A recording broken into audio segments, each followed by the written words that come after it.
Oi, pessoal, boa tarde. Estamos começando mais uma edição do Set em Debate. E o Set em Debate de hoje, dessa sexta-feira, a gente vai falar sobre um tema muito importante, que é guerra às drogas e o impacto na educação. Hoje a gente vai ter um bate-papo com duas especialistas, né, do campo da educação e do campo também da política de drogas. Uma é a Raquel Machado, que é socióloga e pesquisadora do projeto Drogas, Quanto Custa Proibir, que lançou recentemente, né, a pesquisa também do quanto custa proibir sobre esse tema. A gente vai conversar também com a Adriana Moreira, que é doutoranda em Educação e Desigualdade, né? É uma das pessoas que estão à frente da UNEAFRO Brasil. E o tema de hoje é muito importante, sobretudo pegando essa pauta do quanto custa proibir, que nos inspirou para esse debate, porque foi um estudo que nos apresentou dados, enfim, que fala sobre como a escolha política do Estado pelo confronto armado mata o futuro de milhares de crianças, adolescentes e jovens no Brasil.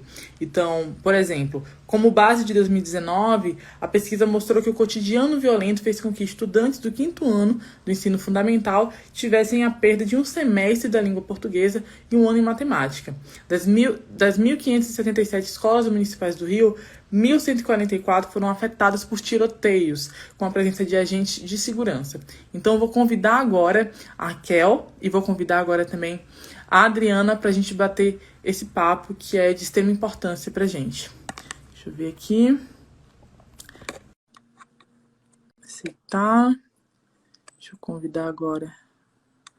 Neafro. Quanto custa proibir? Oi, oi. Oi, Midian, tudo bem? Oi, Adriana, boa tarde. Muito obrigada por aceitar o convite. Oi, Raquel. Olá, Nossa, muito obrigada, gente. Estou muito feliz com a presença aqui de vocês. São pessoas que a gente respeita e admira muito e referências também do campo da educação, né? Então, muito obrigada para a gente debater sobre esse tema que é tão caro para a gente. Bem, já vou começar fazendo pergunta, né?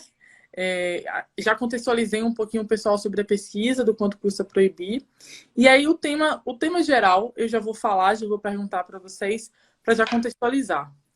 De que forma vocês avaliam, e aí tanto a Adriana, né, considerando toda a expertise da vida, da prática, da ponta, né, quanto a Raquel também, por essa prática, por essa ponta, mas sobretudo a partir dessa pesquisa no Rio de Janeiro, como a guerra às drogas, e aí explicando também para quem está assistindo a gente o que é essas guerras drogas, impacta a educação como um todo, né? Mas, sobretudo, com esse recorte para olhar de adolescentes e jovens, e crianças também, né? Nas comunidades.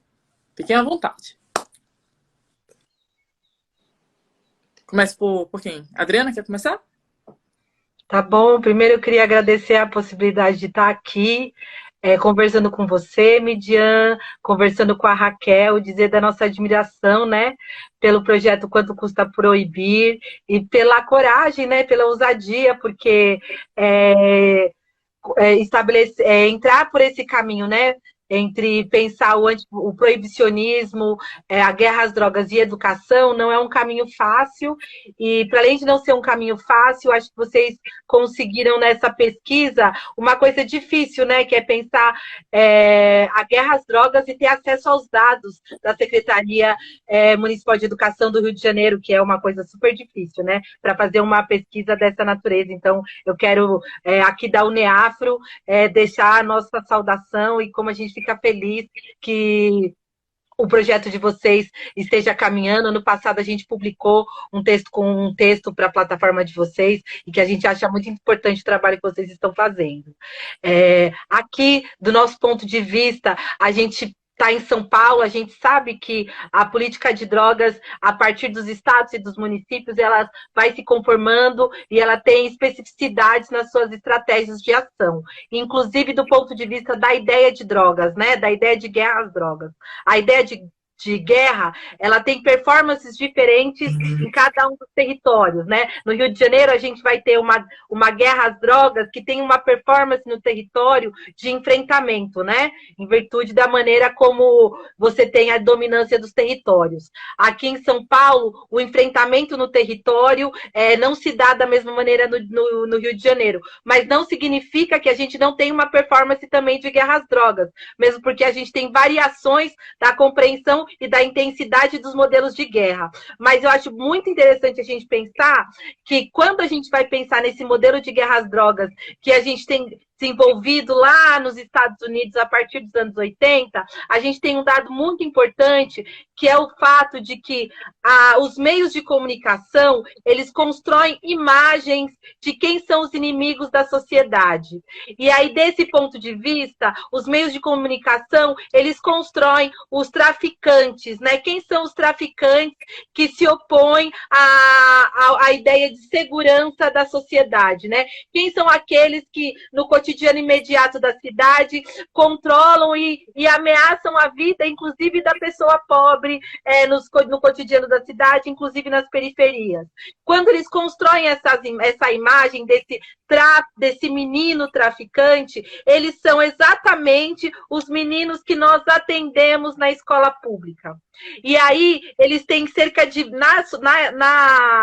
Na TV aberta brasileira, a gente vai ter assim, cerca de 20 horas diárias, num horário a partir das 4 horas da tarde, de programas que constroem essa imagem do menino que é o inimigo preferencial do trabalhador brasileiro, que daí não vai ser um menino branco, que vai ser um menino que vai estar alocado numa função que traz, sobretudo, perigo para a vida dele, que está fora da escola, que já foi um menino que já passou por um processo e por uma cadeia de violências e violações sistemáticas, que já foi colocado num processo, que já foi excluído do sistema educacional e que está numa condição de vulnerabilidade na condição de trabalho. Mas ele é construído para a sociedade, de maneira geral, como inimigo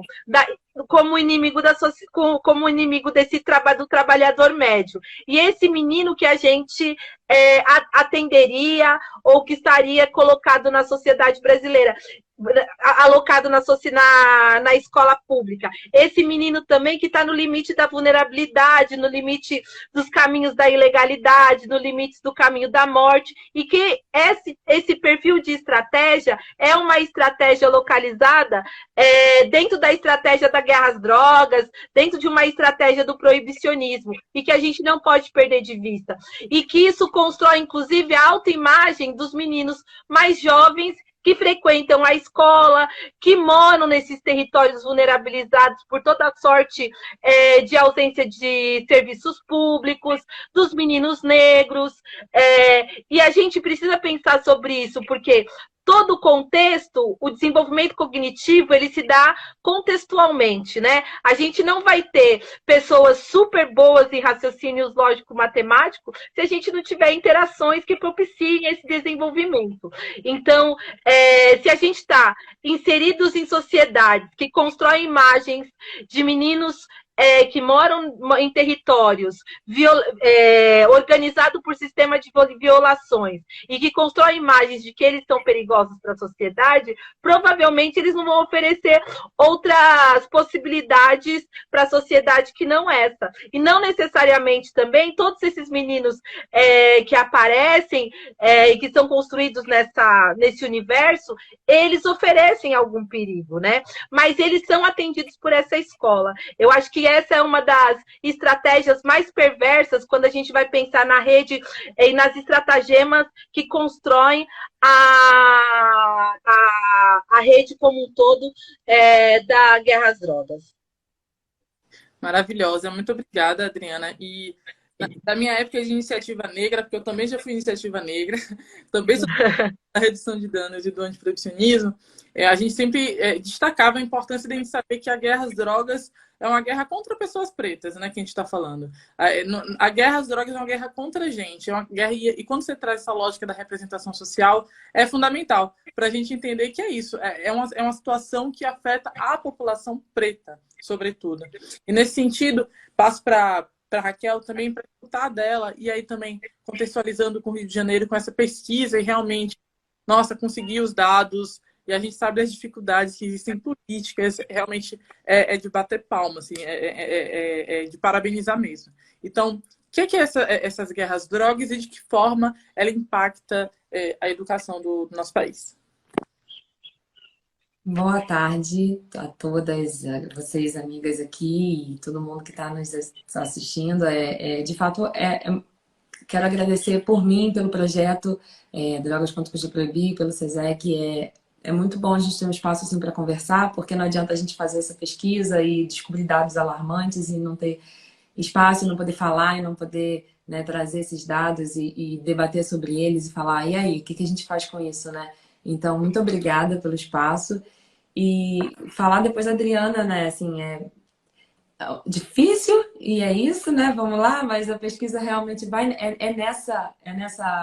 esse o caminho, assim, de fato, essa construção, né, de imagem do indivíduo, do menino, né, que é o inimigo, a territorialização, né, do crime, da violência, do perigo, do tráfico de drogas, né, que a gente sabe que não está na prática, ele não está relacionado nos ambientes de favela, mas é lá que acontecem as operações, as grandes operações ou as operações mais bélicas, mais violentas. Então isso demonstra a escolha, né, a seletividade política, né, de enfrentamento de determinado território, de determinada população, né, território de favela e periferias, e onde a grande maioria dessa população é negra e onde corpos negros são mortos todos os dias. Inclusive hoje no Rio de Janeiro já teve operação policial interrompendo novamente aulas na rede municipal de ensino, e o que faz com que a nossa pesquisa realmente tem dados de 2019, né, que antecedeu a pandemia, mas ela está atual, infelizmente, né? A gente não tem orgulho nenhum, nem alegria nenhuma de dizer que nossos dados, se a gente quiser continuar acompanhando, a gente vai continuar acompanhando e renovando, porque essa política não parou, né? Ela não acabou lá, infelizmente. E eu acho que, além dessa questão de construção de imagem, tem uma questão só da gente falar guerra, né?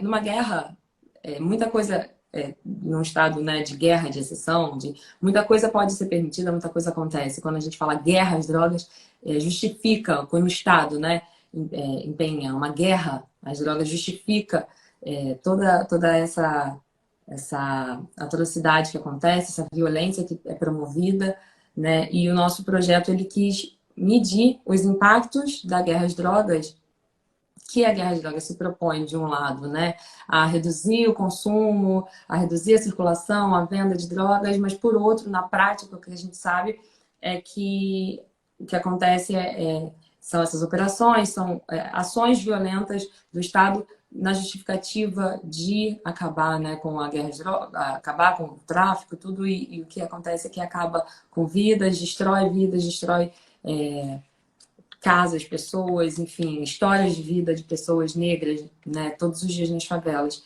Então, o projeto se propôs, a gente se propõe, né, a medir os impactos da guerra às drogas. Na primeira etapa, nós vimos no orçamento das instituições de justiça criminal e segurança, polícias, Defensoria, TJ, do Rio e de São Paulo, e no sistema também prisional e socioeducativo do Rio de Janeiro e de São Paulo. A gente mediu quanto custa para essas instituições implementar a lei de drogas. E nós descobrimos que em São Paulo e no Rio de Janeiro custa caríssimo, custa mais de 5 bilhões para promover destruição e morte, né? O Estado está investindo em promover destruição e morte, em vez de investir em vida, em educação, em saúde, né, da população. E aí, nessa segunda etapa, nós fomos olhar o prejuízo na educação. Nós sabemos que a educação já sofre com desigualdades, né? Quando as pesquisas na área de educação, a gente já sabe que as crianças nessas favelas, em territórios de periferia e tudo, já sofrem com a desigualdade na educação mesmo, a desigualdade social, a desigualdade racial. E aí a gente percebeu, a gente foi olhar os impactos das operações policiais na proficiência dos alunos do 5º ano do ensino fundamental, no município do Rio de Janeiro, né, nas escolas do município. E aí nós percebemos que esse resultado que você falou, nós fizemos um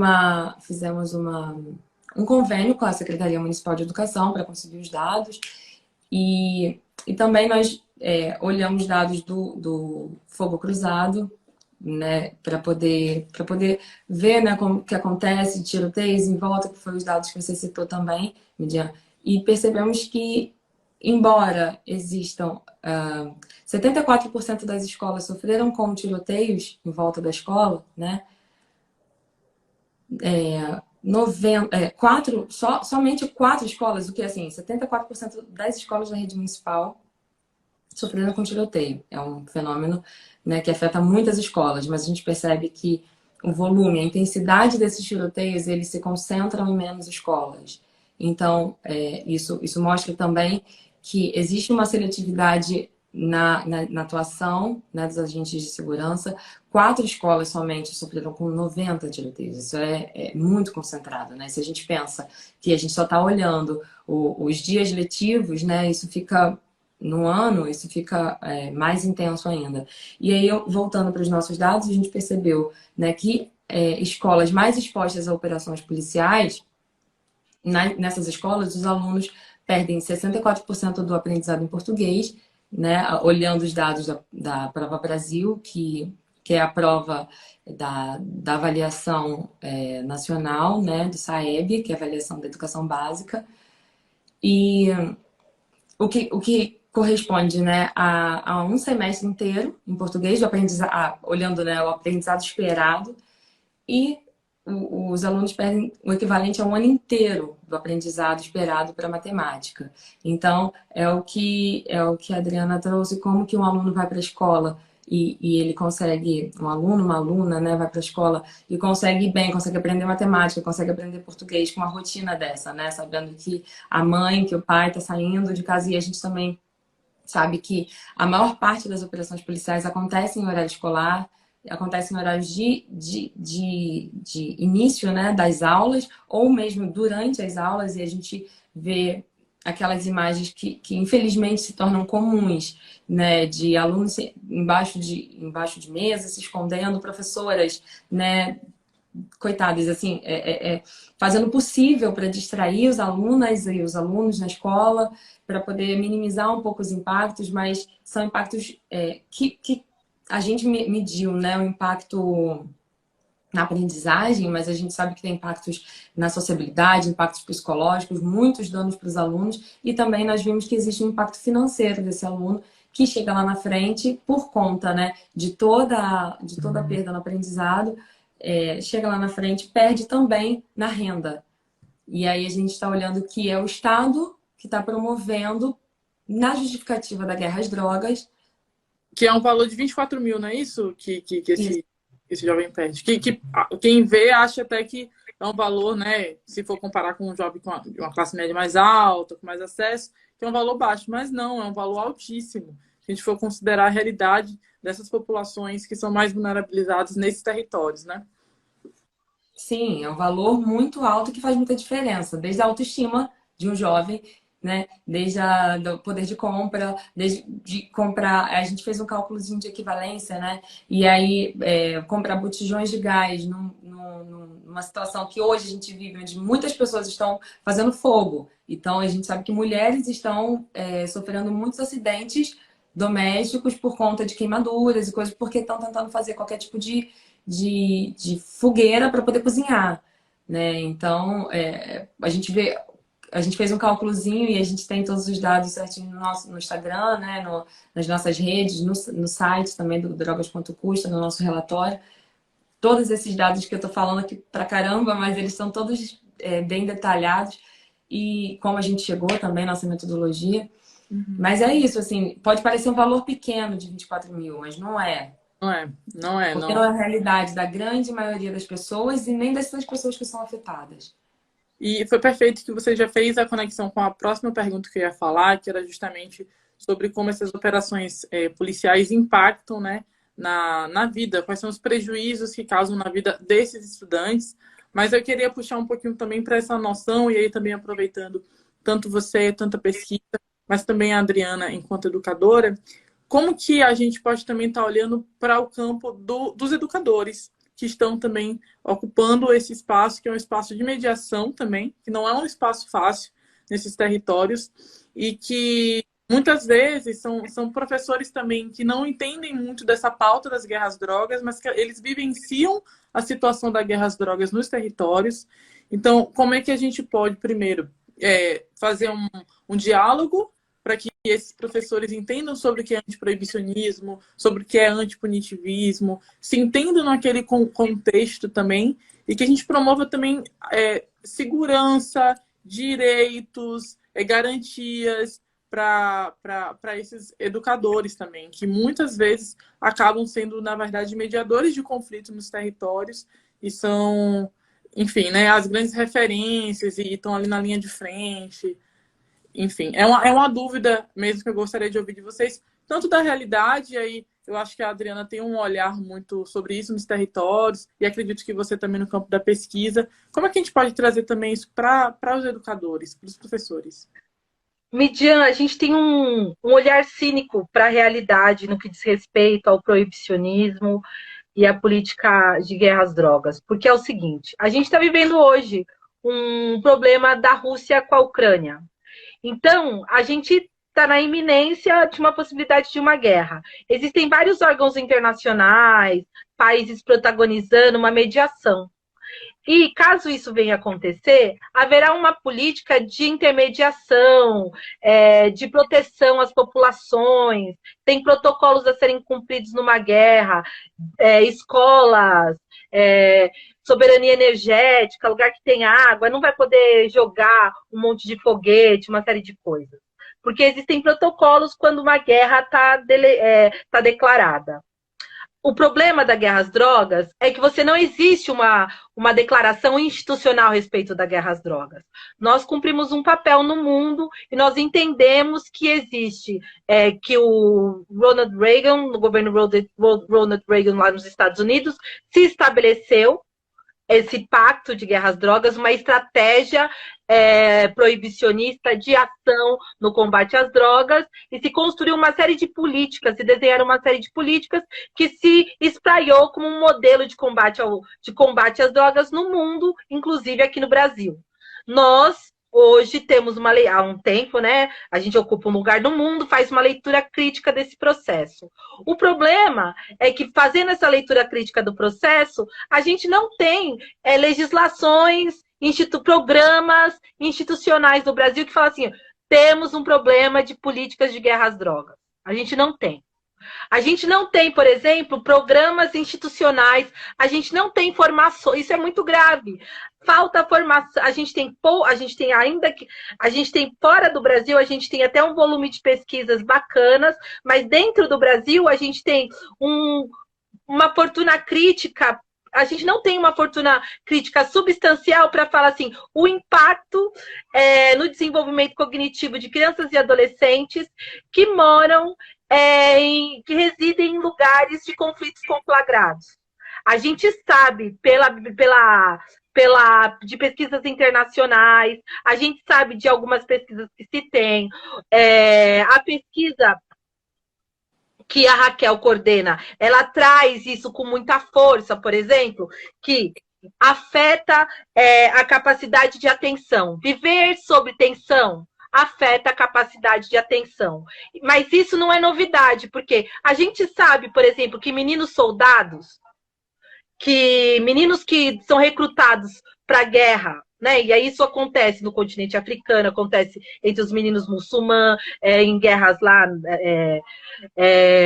em vários lugares do mundo, a gente sabe que isso acontece. Só que a gente não tem respaldo institucional para falar assim, ó, no Brasil acontece uma guerra, os meninos vivem essa tensão, e por isso, quando eles vêm para a escola, eles têm dificuldade de ter foco, eles vivem em constante situação de estresse e medo, eles têm baixa autoestima, por isso eles não conseguem se vincular à escola, eles acham que eles não conseguem vencer determinados desafios cognitivos, eles têm uma série de síndromes que fazem com que eles não se vinculam a um modelo de escola estabelecido no Brasil.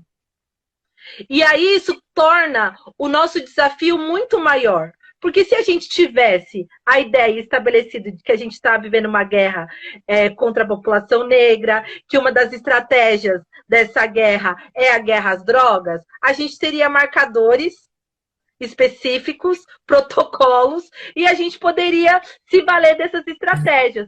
Por exemplo, lá no Sirirã, a primeira escola de recuperação de meninos soldados aconteceu no Sri Lanka e a Unicef organizou.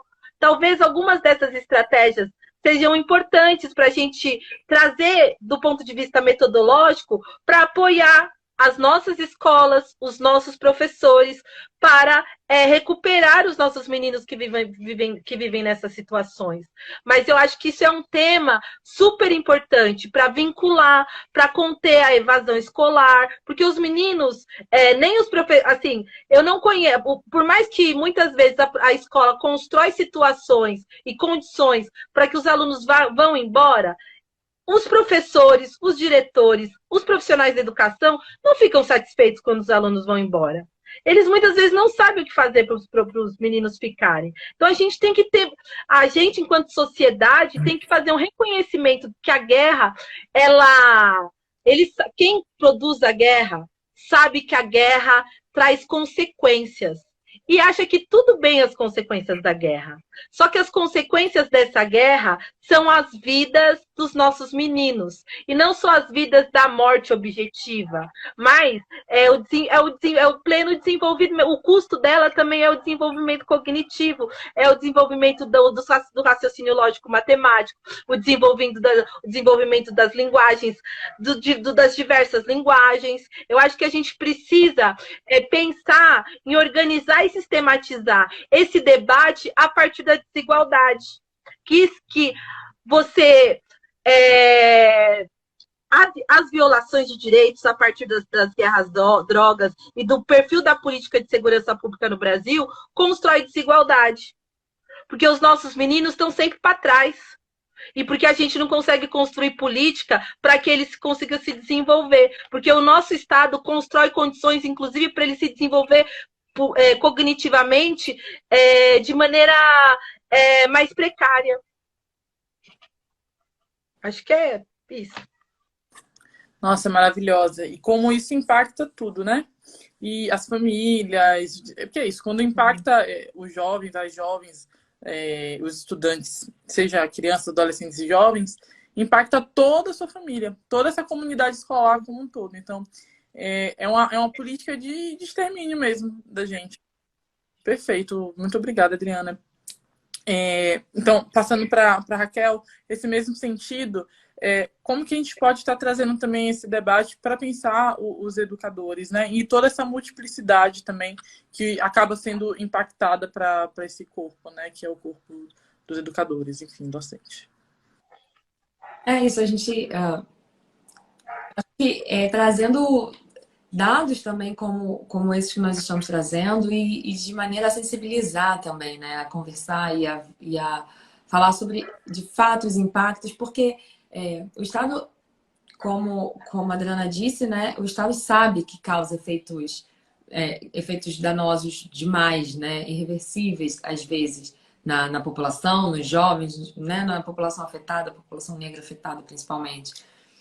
Mas eu acho que é cada vez mais falar no sentido de, não, peraí, não são efeitos colaterais, né, necessários, porque uma guerra causa efeitos colaterais e que, né, não dá para não ser assim. Não é assim. Dá para mudar, dá para a gente pensar uma nova repensar a lei de drogas, como que a gente pode fazer? Eu acho que porque esses educadores, educadoras, né, principalmente, sabemos que tem muitas mulheres, elas sofrem de diversas maneiras, né? Não só quanto, eu imagino, né? Não só quanto educadoras, mas muitas delas moram nesses territórios que também são afetados, então tem a noite inteira, às vezes, conflitos e coisas, e no dia seguinte acorda e vai para a escola. Pesquisas na área da educação mostram que nas escolas, né, nas favelas, em periferias, em lugares onde tem mais operações policiais, as professoras, os professores, os educadores em geral e também outros funcionários da escola, né? Toda a comunidade escolar sofre mais com transferência.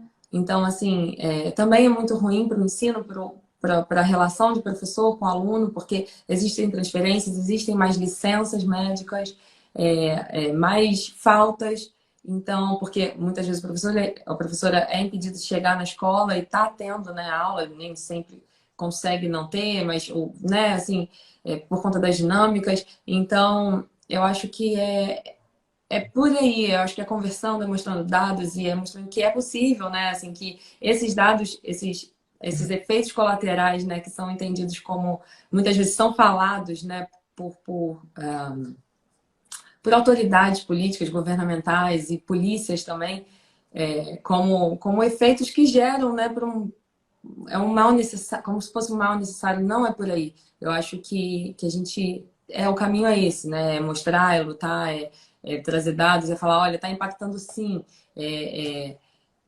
A escolha política pela guerra às drogas, ela traz prejuízos que muitas vezes não são revertidos. São os mesmos alunos que estão na escola sofrendo com essa. Novamente, né?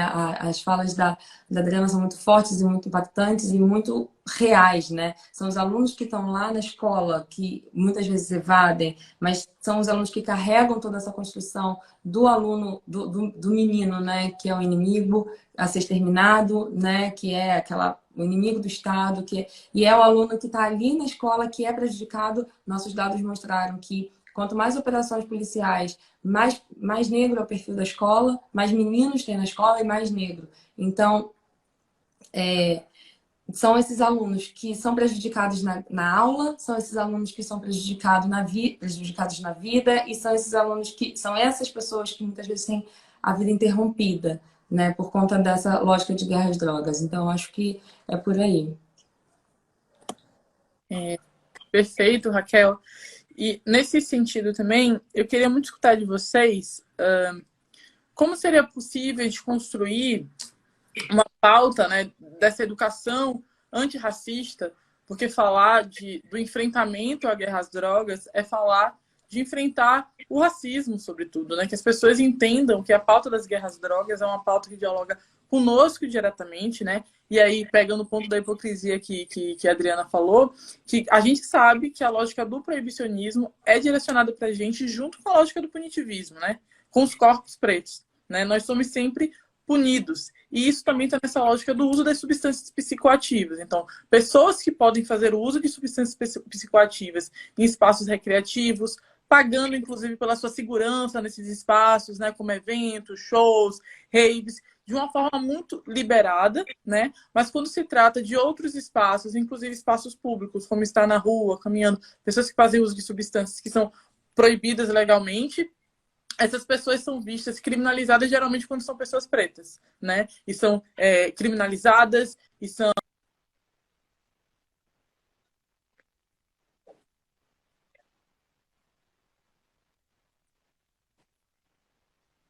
Então, nessa lógica da educação antirracista, eu queria escutar vocês como é que a gente pode construir um caminho a partir da educação antirracista, que as pessoas entendam também a importância da lógica do antiproibicionismo e do antipunitivismo. sabe? Então, eu queria muito ver o que vocês pensam sobre isso e se de fato, né, o que a gente pode fazer? O que vocês avaliam que a gente ainda não conseguiu mudar a chave para que as pessoas entendam a importância dessas duas pautas e desse viés de educação antirracista? Eu penso que é um super desafio na educação, sobretudo na educação, como ela está colocada, né, na educação formal, a gente construir esse debate, porque, primeiro, quando a gente vai fazer o debate do antiproibicionismo, da guerra às drogas, a gente tem que pensar, sobretudo, sobre famílias, né? Porque a gente tem um impacto sobremaneira na educação das famílias, das crianças, cujas famílias são impactadas pela política de guerra às drogas, cujas mães foram presas, né? E como que isso acaba impactando no cotidiano escolar.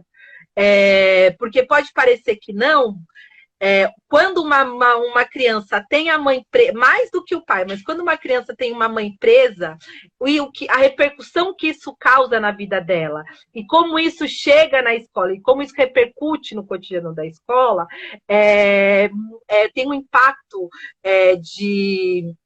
tem um impacto muito profundo no cotidiano dessa criança. Então, acho que tem diversas dimensões esse debate. Então, tem um debate de qualidade de formação, né? Tem um debate de articulação de política intersetorial. A escola ela não pode ser pensada como um equipamento individual, sozinho, que resolve todos os problemas de um jeito único, ela não resolve. Ela precisa estar dentro de uma rede de proteção da criança e do adolescente, pensando em diálogo com os equipamentos e com assistência social, com o CRAS, com as políticas de cultura do território, com os movimentos e os coletivos juvenis. Eu acho que isso é essa rede, né? E essa rede que vai remontar aquilo que as mulheres negras trouxeram à baila na construção da política pública, que é o bem viver, que é você pensar e articular nos territórios um horizonte de proteção e de garantia para além de proteção, mas de produção de vida. Eu acho que esse é o lugar do proibicionismo, esse é o lugar que tem um potencial de se contrapor a ideias de proibicionismo e de tratar os problemas como eles devem ser tratados. Se a mãe de uma criança foi presa, e nesse momento a gente tem muito pouco a fazer porque a legislação é essa, a criança não pode ser punida por causa disso. E fazer fofoca e criar redes de interação que ampliem o sofrimento da criança só promove, só aumenta o sofrimento da criança. Isso muitas vezes acontece nos territórios. Então, acho que isso é uma questão importante para a gente pensar. Para além disso, eu penso que esses espaços também de circulação da juventude, das crianças e dos adolescentes, que transbordem a escola, né? E aí a gente tem que pensar na escola não só como lugar, que aí a gente tem que pensar a escola não como o lugar que a gente vai aprender matemática, mas a gente tem que ampliar as metodologias que a gente vai aprender matemática, né? Porque não vai dar para aprender matemática. Se você vive nesse lugar que tem tiroteio todos os dias e tá difícil aprender matemática, porque o seu desenvolvimento cognitivo é impactado por um sistema de violações, vai ter que encontrar outras maneiras para aprender matemática, porque é super importante aprender matemática. E transbordar a sala de aula e a articulação da escola para outros espaços e para outras perspectivas de compreensão do mundo vai ampliar essas possibilidades de compreensão. E nessa relação, a gente vai começar a ter dimensão de que os problemas não se resolvem de maneira a ter uma relação direta de punição necessariamente. Que as pessoas precisam ser responsabilizadas, que as crianças, quando ultrapassam do limite, elas ultrapassam, elas vão ser responsabilizadas pelo processo, pelo que elas fizerem, mas que o aprisionamento indiscriminado e deliberado ele é seletivo no Brasil e que a gente precisa resolver isso. Mas a gente vai conseguir fazer essa discussão a partir de outros lugares. Mas tem questões que são importantes. Aqui em São Paulo, no governo Haddad, a gente deu alguns saltos, mas a gente já retroagiu depois com a Base Curricular Nacional e com o novo prefeito, que foi nas metodologias que a gente foi discutir o currículo da cidade de São Paulo e os direitos de aprendizagem, isso se deu de maneira colaborativa. Então, as escolas elegeram representantes que discutiam nas unidades, esses representantes que discutiam em grupos e coletivos, e no currículo muitas coisas muito bacanas apareceram. Por exemplo, os alunos da cidade de São Paulo tinham o direito de aprender sobre o genocídio da juventude negra. Isso era um dado importante. Então, durante 2 anos, na cidade de São Paulo, os adolescentes tinham o direito de aprender sobre isso. Então, era um conteúdo obrigatório a ser ensinado. Então, isso traz uma dinâmica diferente, tanto para os professores, que passaram a ter que se desdobrar para pensar e se dedicar a estudar o tema, para pensar dinâmicas de ensinar o tema também. Isso, de maneira indireta, traz o debate sobre o proibicionismo, sobre a guerra às drogas, problematiza o debate. Isso traz desconforto. Mas isso também traz um desafio e traz assim a possibilidade que num horizonte possível, né, com o tempo a gente consiga construir uma sociedade mais justa, né, que as pessoas não sejam presas por qualquer motivo, que a gente consiga com que os jovens negros fiquem vivos, por exemplo, né. Acho que são alternativas, modelos nesse caminho que possam ajudar a gente a pensar essas questões. Mas a gente não pode perder de vista que esses são valores fundamentais. Maravilha. Raquel, por favor, também antiproibicionismo, antipunitivismo, né? E como é que a gente pode construir, a partir de uma educação antirracista, algo que dialogue com esses temas também, e em parte os estudantes, mas toda a comunidade escolar e a gente quanto sociedade. Eu acho que o caminho passa por aí, por não entender as educadoras e educadores como isolados, né? Assim, é muito como, né, assim, uma missão delas e deles, da escola, de fazer esse debate, né? Porque eu fico imaginando, é tão complexo e quando a gente pensa, né, que o racismo ele é estrutural, o racismo ele está totalmente ligado, né? E ele é reproduzido até mesmo na lei de drogas. Eu acho que a gente tem que pensar, né, que, primeiro, as drogas não são... as drogas são legalizadas em muitos territórios, né? Então, assim, como assim? Não a lei de drogas, ela acaba, de fato, aumentando o encarceramento, né, por conta da forma como ela é prevista, acaba prendendo mais. Pesquisas mostram que as pessoas que são presas, né, por portarem, né, algum tipo de substância entendida como ilícita, né, algum tipo de drogas, elas estão com pouca quantidade, elas muitas vezes são réus primários e são negros, né? Então, assim, a política de drogas, a lei de drogas, ela reforça o racismo, ela está totalmente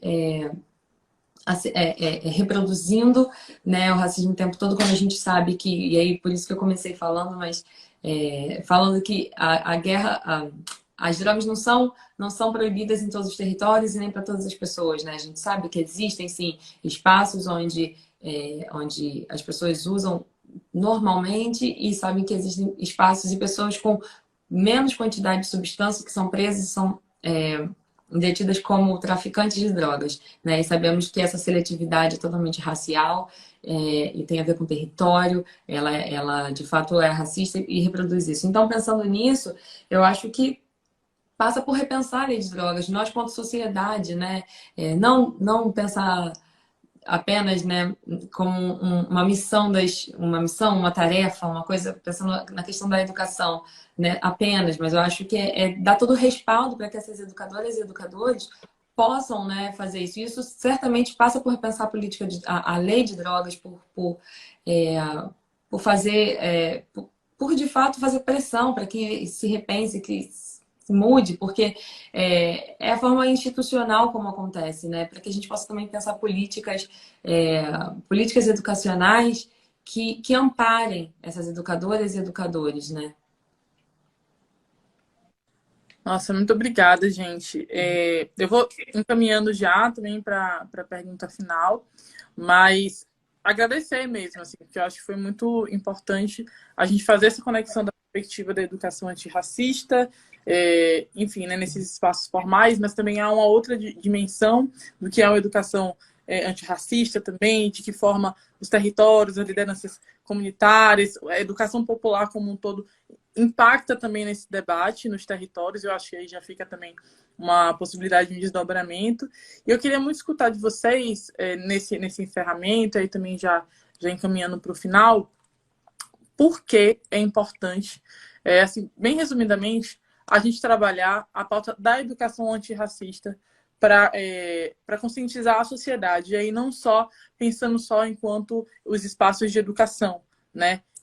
Conscientizar a população como um todo sobre temas como esse, sobre temas como a guerra às drogas, né? A importância da educação antirracista para o enfrentamento aos estereótipos, como a Adriana já falou aqui, sobre a questão da representação social e como isso impacta os corpos negros, sobre também o enfrentamento disso para o encarceramento, como ambas trouxeram.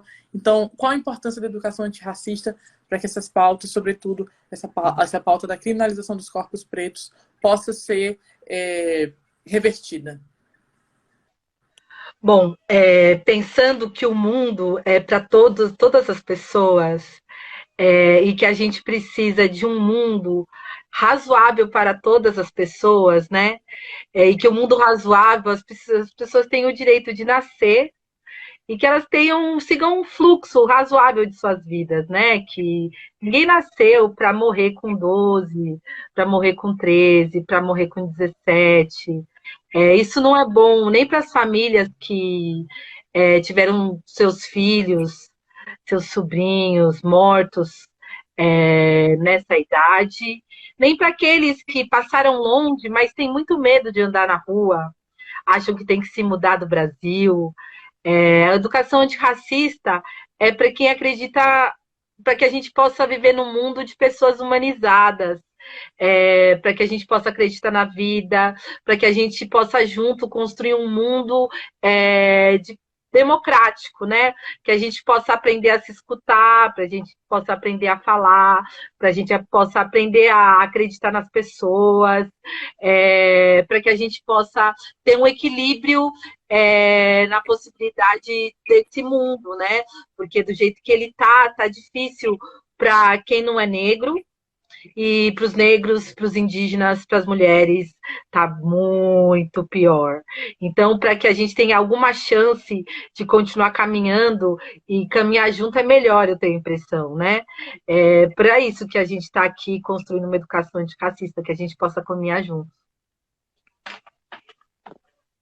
Exato, exato. Por aí não tá fácil. Não tá fácil ir sozinho realmente e sabendo recebendo todo dia uma paulada, né? Todo dia uma notícia terrível, todo dia mais pessoas negras morrendo, todo dia nós somos mortos, todo dia as mulheres mães estão chorando seus filhos e todos os dias tá muito difícil e eu acho que só mesmo pensando educação antirracista, só mesmo pensando em como a gente pode ir, né? Pode seguir, que a gente vai não só sobreviver, mas ter alguma qualidade de vida, né? Assim, não só ficarmos vivos, como é o que a gente quer, né? E é o principal, é isso, mas poder viver, né? Poder viver de verdade, poder não passar tanto constrangimento, não passar por racismo diário, né? Nessa existência, né? Poder simplesmente existir e ser quem é. Então, Eu acho que isso, com certeza, passa também por reformas nas instituições, passa por pertencer a essas instituições também, por entrar lá, por estar lá, por corpos negros estando em espaço de poder e sendo respeitados por isso, e eu acho que e dialogando também. Então, eu acho que é assim, que a gente pode não só existir, mas não só sobreviver, né? Continuar vivo, mas existir sendo quem é. Nossa, muito obrigada. A gente não tem medo. Não ter medo, né? Não, Não ninguém precisa permite. ter medo. Exato. Tem uma pessoa, eu não lembro o nome dela, uma senhora, acho que é do movimento, não sei, rural, que ela fala, medo, a Mônica Francisco fala muito, medo nós tem, mas medo nós não usa, né? Então, não precisa ter medo. Não, perfeito. Exatamente. Muito obrigada, Adriana, muito obrigada, Raquel, pela aula. A live vai ficar aqui salva, tá? A gente vai compartilhar com todo mundo e agradecer, né, por participarem desse terceiro debate. Sei que todo mundo tem uma agenda muito corrida, mas foi muito importante, tá bom? Muito obrigada. Obrigada. Obrigada. Um Tchau, tchau. beijo. Tchau. Foi um prazer. Prazerzão. Tchau.